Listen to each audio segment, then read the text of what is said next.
Graduation শেষ হওয়ার পর জীবন সবাইকে নিজের নিজের পথে টেনে নিয়ে গিয়েছিল।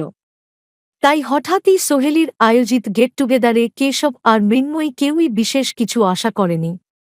পুরনো মুখ, কিছু হাসি, কয়েক ঘণ্টার স্মৃতিচারণ, এই ভেবেই তারা এসেছিল। দিনের শুরুটা হল পুরনো কলেজ ক্যাম্পাসে। একই করিডর, সেই দেবদারু গাছ, ক্যান্টিনের দেওয়ালে লেগে থাকা ফিকে স্টিকার। সেখানে পা রাখতেই স্মৃতিরা যেন ফিরে এলো। হাসি, আড্ডা, পুরনো গল্প আর নতুন গসিপে সময় কেটে গেল চোখের পলকে। কলেজে থাকতে কেশব আর মৃন্ময়ী খুব একটা পরিচিত ছিল না, অথচ সেদিন কথা বলাটা খুব সহজ হচ্ছিল তাদের কাছে, কোনো আড়ষ্টতা ছাড়াই। এরপর সবাই মিলে লাঞ্চ। সাধারণ খাবার, অথচ অদ্ভুত রকম সুস্বাদু।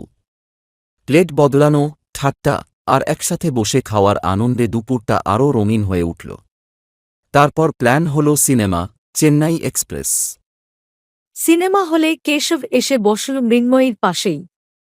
সিনেমাটা যেমন মজার, তেমনি তাদের ফিসফিস করে কথা বলা, একসাথে হাসা, মাঝে মাঝে কোনো দৃশ্য নিয়ে তর্ক, সব মিলিয়ে সময় যেন দ্রুত ফুরিয়ে যাচ্ছিল। হঠাৎ করেই কেশব তার সামনে বাড়িয়ে ধরল একটি আলুর চিপস। মৃন্ময়ী একটু অবাক হয়ে তাকাল। এক মুহূর্ত থেমে, তারপর হেসে মুখ খুলে তুলে নীল চিপসটা। আবার একটা, তারপর আরেকটা।